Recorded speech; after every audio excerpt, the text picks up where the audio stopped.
हामी चाहिँ दाङबाट रुकुम जाँदै गर्दाखेरि सल्यानमा चाहिँ यता भैरी नाच भइरहेको रहेछ। हेर्नुहोस् है गाई चाहिँ।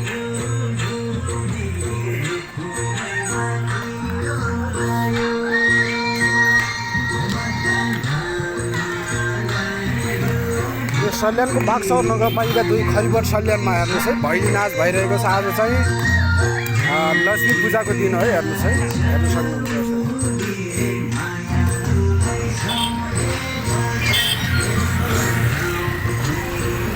र हामी आएको गाडी चाहिँ यही हो, आइस हो। हामी चाहिँ बुकबाट बुकिङको लागि आइस यही हो।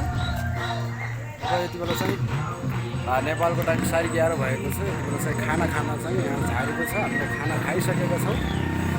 खाना खाइसकेर अब हिँड्ने क्रममा चाहिँ यहाँनिर भैली नाच भइरहेको एकदमै निकै नै राम्रो डान्सिङ छ। मैले टाढैबाट खिचेको छु, अलि नजिक जान सक्दैन है त। ल